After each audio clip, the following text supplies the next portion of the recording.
Alors les amis, aujourd'hui on va corriger ensemble cet exercice très important sur les moteurs asynchrones triphasés que vous voyez à l'écran. C'est un sujet que beaucoup d'apprenants trouvent compliqué, mais vous verrez qu'avec des explications simples, ça va devenir beaucoup plus facile. Et surtout, restez bien avec moi jusqu'à la fin parce qu'on va voir comment appliquer les formules, éviter les erreurs classiques et bien comprendre le fonctionnement du moteur. Je vais vous demander, comme d'habitude, de faire une capture d'écran de l'exercice pour pouvoir évoluer au même rythme que moi. Alors, qu'est-ce que nous demande dans cet exercice? Un moteur asynchrone est tel que, à vide, sa vitesse de rotation est proche du synchronisme. En charge, sa caractéristique mécanique est pratiquement rectiligne. En fonctionnement nominal, on a déterminé PA, c'est-à-dire la puissance absorbée, 3,4 kW, le rendement 86,5%. La vitesse de rotation N qui est égale à 1440 tours par minute. Question 1. On nous demande de calculer la vitesse de synchronisme NS et le nombre de pôles. Alors, question 1. Vitesse NS et nombre de pôles petit p. Quelles sont les informations qu'on a? On sait que d'abord NS c'est égal à 60 fois la fréquence F sur le nombre de paires de pôles. Nombre de paires de pôles. Paires de pôles. J'espère que c'est comme ça on écrit paire. On dit un pôle, non? Donc, bon, vous comprenez. On connaît ici la vitesse de rotation N. On sait que N est égal à 1400. Observez bien, c'est comme ça on résout l'exercice. Et c'est comme ça on déniche les pièges qui sont dans l'exercice de moteur asynchrone triphasé. Et là, ils nous ont pas donné la fréquence. Pas de nombre de paires de pôles. D'abord, nous demande après de calculer le nombre de pôles. Donc là, on sait qu'à vide, là, lorsque le moteur fonctionne à vide, le NS à vide, le NS est sensiblement égal à la vitesse de rotation, ou bien. Or, pour un moteur asynchrone, la vitesse de synchronisme la plus proche, juste en dessus de 1440 tours par minute, c'est quoi? C'est 1500 tours par minute. Donc là, pas besoin de calculer. Il y a des questions dans lesquelles il faut juste analyser le contexte. C'est pas tout le temps que vous devez calculer, on va vous donner tous les données que vous devez calculer. C'est pourquoi vous devez beaucoup lire les documentations sur les moteurs asynchrones triphasés pour comprendre. Pour telle vitesse de rotation, on a telle vitesse de synchronisme qui correspond. Donc, on sait que la vitesse de rotation juste, la vitesse de synchronisme juste en dessus de 1440 tours par minute, c'est 1500. Donc, là, par conséquent, le NS est égal à 1500 tours par minute. Maintenant qu'on connaît le NS, là, ça devient plus facile de calculer le nombre de pôles ou bien. On sait que NS là, c'est égal à 120 avec les conversions et tout. Parce que la vitesse est en tours par minute. Or, dans la formule, on a besoin de mettre ça en tours par seconde. Donc, on fait diviser par 60 et ça va en haut après, fraction à étage. Donc là, on tire le P. Ça nous donne 120 F sur NS, ou bien les amis. Donc là, on a 120 fois 50. Parce que, pourquoi il a pris 50? Quand on ne vous donne pas la vitesse de, je dis la vitesse, quand on ne vous donne pas la fréquence du réseau dans un exercice de moteur asynchrone triphasé, ça dépend du pays dans lequel vous êtes. Moi, je suis en Afrique. Donc, généralement, dans mon pays, la fréquence du réseau, c'est 50 Hz. Des fois, ça peut être 60 Hz. Ça dépend du pays. Peut-être en Asie, ça dépend. Même en Europe, généralement, c'est 50 Hz. Donc, quand on ne donne pas la fréquence du réseau, c'est pas quelque chose comme, c'est un peu comme les valeurs de pi. Quand on ne donne pas pi, vous prenez 3,14 pour travailler. Donc, c'est pas une donnée nécessaire. Donc, là, on prend 50 Hz pour travailler. NS, on a dit que c'est 1500. Donc, on va calculer rapidement. Donc, ça nous donne 4 pôles. Donc, ce moteur a 4 pôles. La question 2, qu'est-ce qu'on nous demande par là? On nous demande de calculer le moment du couple utile, CU. Donc, moment CU, moment du couple utile CU. On sait que le couple là, c'est égal à quoi? CU, c'est égal à la puissance utile divisé par la vitesse angulaire de rotation. Avec, dans cette formule, la vitesse angulaire de rotation, c'est en radians par seconde. Donc, ça fait PU, on connaît le rendement, on connaît la puissance absorbée, donc c'est simple. Hein. Ça fait rendement fois la puissance absorbée divisé par, on sait que la vitesse angulaire de rotation, ça fait 2pi fois la vitesse de rotation, n'est-ce pas? Donc là, on fait les conversions. Quand on fait la conversion, parce qu'on doit convertir en tout par seconde, la vitesse de rotation. Donc ça nous donne 30 fois PU qui est ici, divisé par pi n. J'ai simplifié. Hein. Donc c'est ça qui donne ça. Vous encadrez. Là, on va essayer de calculer rapidement. On a CU ici, qui nous donne 30 fois 0,856 fois le PA. Donc ça fait, en watts, ça fait 3400. Puis, on prend 3,14 pour travailler. Ça fait 1440 pour la vitesse. Donc, je vais calculer rapidement.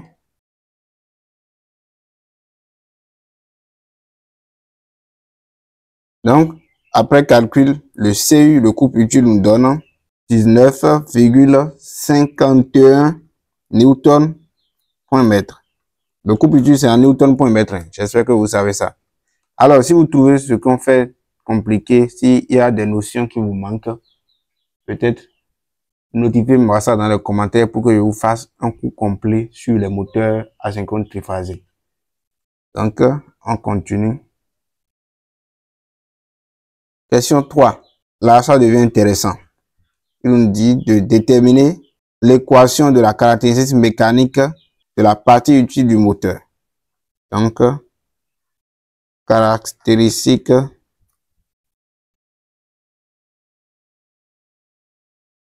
mécanique. Donc, supposons qu'on a l'as comme ça. Alors, la caractéristique mécanique, c'est le couple en fonction de la vitesse de rotation, pour ceux qui ne savent pas. Donc là, supposons qu'on a un repère comme ça, autonomé, hein, J, comme vous voulez. Lorsqu'on est à vide, lorsque le fonctionnement est à vide, donc à vide, on a le couple est à 0. Donc ici, on a le couple. Là, on a la vitesse de rotation. Le couple est à 0, à vide. Vous êtes d'accord? À vide. Lorsqu'il n'y a pas de, charge. Et la vitesse de rotation est égale à la vitesse de synchronisme. 0. Ici, on a peut-être 1500 ici. Donc, on a le premier point ici comme ça. Si c'est un point A, on a le point A comme ça. Après, en fonctionnement, lorsque le moteur fonctionne, donc, en fonctionnement nominal, selon les normes, le couple passe à une valeur donnée. Donc, dans ce cas, le couple passe à la valeur CU, couple utile qui est 19,51 newton mètre. Et la vitesse N est 1440 tours par minute. Est-ce que vous êtes d'accord? Donc là, on a le CU qui peut être resté quelque part ici, 19,5 et 1400. Donc c'est moins, c'est un peu inférieur à 1500. Donc comme ça. Donc si vous faites le graphique comme ça, je fais ça à main levée. Hein. Vous allez le voir. Si vous essayez de joindre les deux points comme ça, je ne suis pas un excellent dessinateur. Vous allez constater que c'est une droite. C'est en fonction de N. Donc ça ressemble à une droite. Donc vous allez constater, même dans l'énoncé, ils ont dit en charge, sa caractéristique mécanique est pratiquement rectiligne. Donc, ils ont raison. Vous voyez?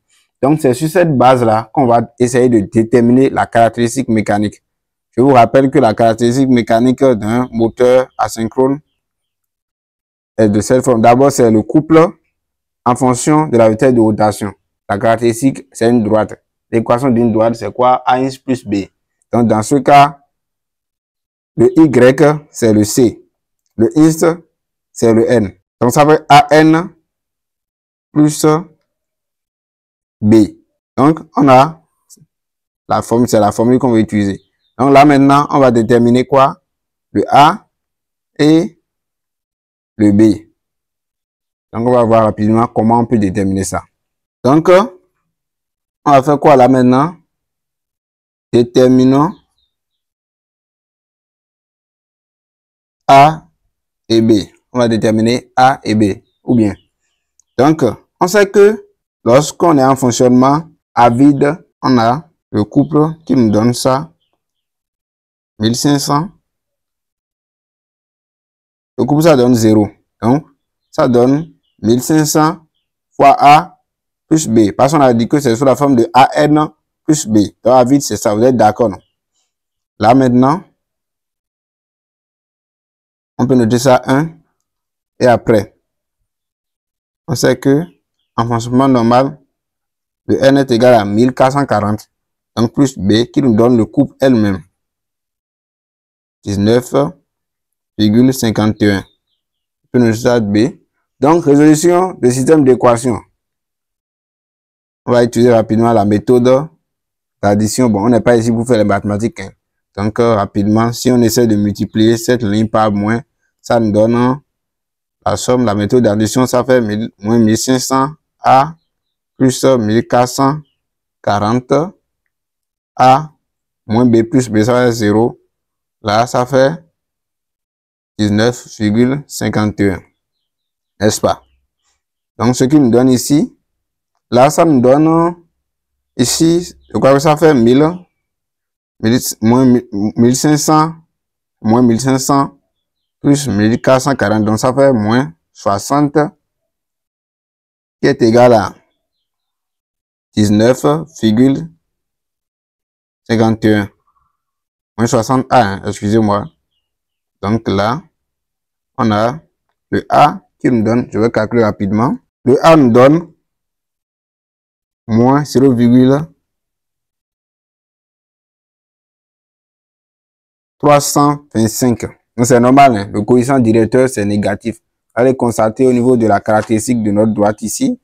Allez constater que la droite, elle est comme ça. Vous voyez le sens, donc le A est négatif. Si c'était positif, vous allez constater que ça va être comme ça. La direction serait comme ça. Donc, c'est une parenthèse. C'est important de préciser ça. Donc, quand vous êtes en erreur, vous sachez en même temps. Supposons que vous avez trouvé le A qui est positif. Ah, là, il y a un problème. Simplement que vous avez fait d'erreur quelque part. Donc là, on va déterminer rapidement le B. Trêve de bavardage. Le B, on sait que le B, d'après cette relation, la relation 1, on sait que le B, c'est égal à moins 1500A. N'est-ce pas? Donc là, ça fait, on va calculer rapidement, ça fait 487,5. Donc le B est positif. Par conséquent, notre droite, la caractéristique mécanique de notre moteur, c'est Cn est égal à moins 0,325N plus 487,5. Donc, vous soulignez correctement, comme ça. Donc, les amis, c'est comme ça on détermine ça. Donc, gardez cette méthode. Quand les questions similaires vont revenir, c'est toujours la même chose, la même procédure. Donc là, on peut tomber sur la question 4.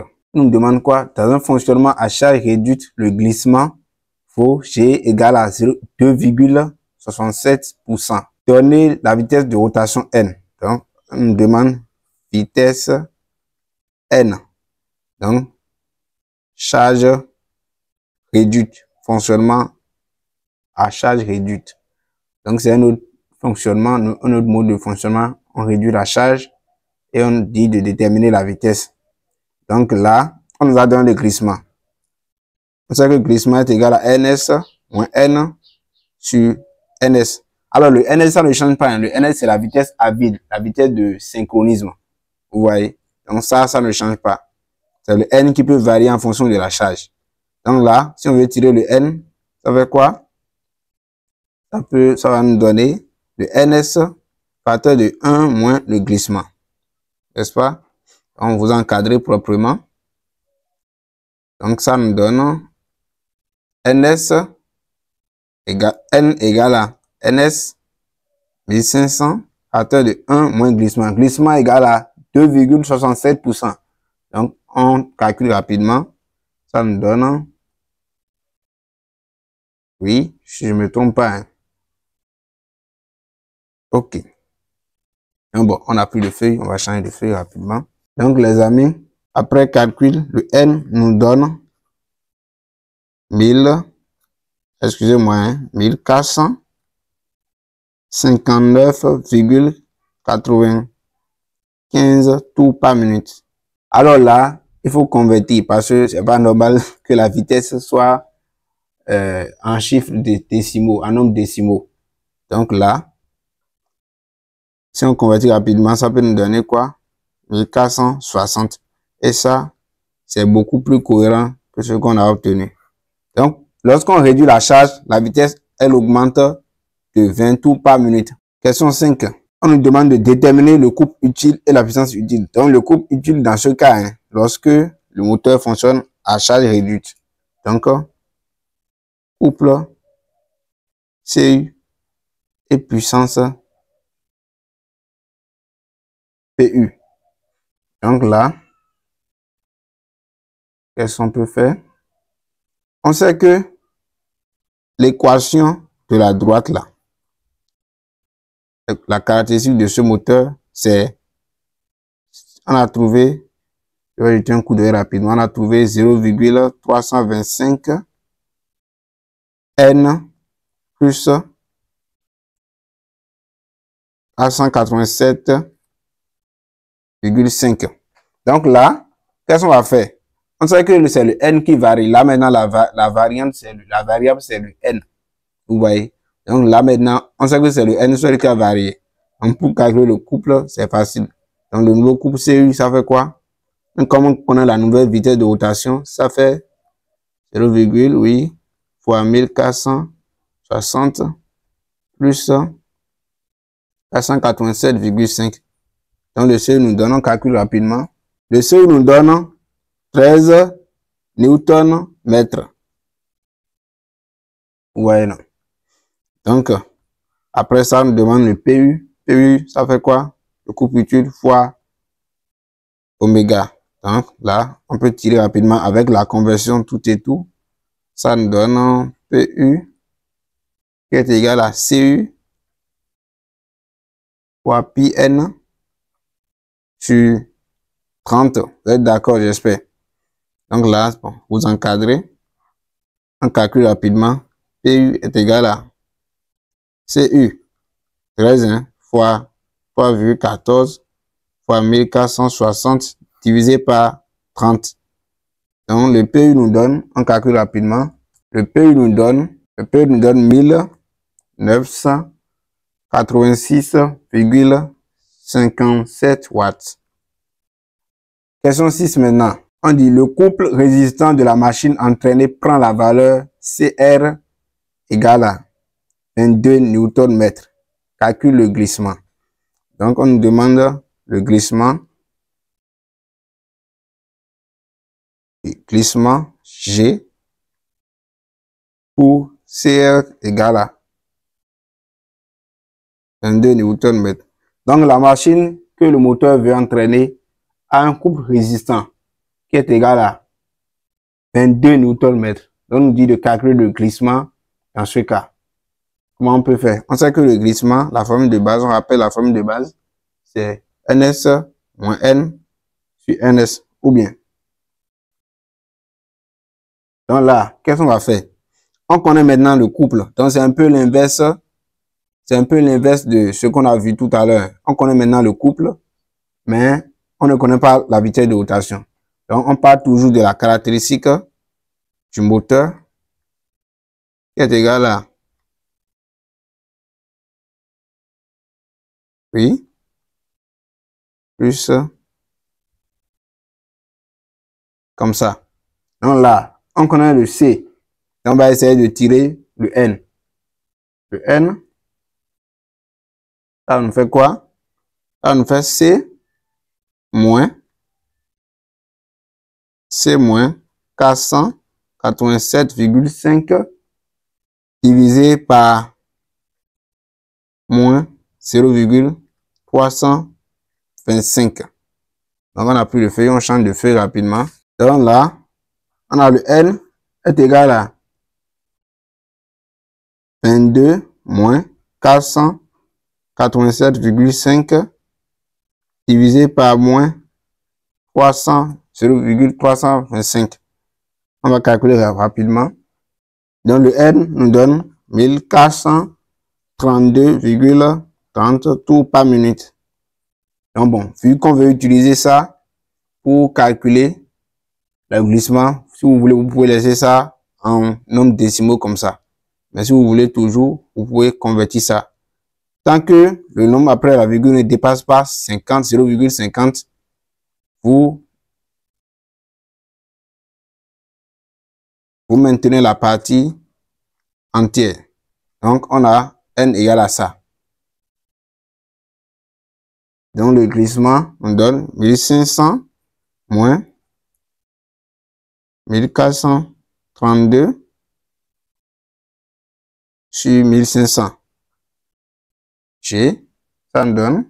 Donc, si on veut convertir en pourcentage en même temps, ça nous donne 4,53% pour le glissement. Sonner proprement. Donc, les amis, nous voici à la fin de cet exercice. Je vais voir si je peux vous mettre le fichier PDF de l'exercice dans la description de la vidéo. Si vous voulez également un cours complet sur les moteurs asynchrones triphasés, n'hésitez pas à me le faire savoir dans les commentaires. Je me ferai un plaisir de vous lire. Et à tout moment pour une prochaine vidéo.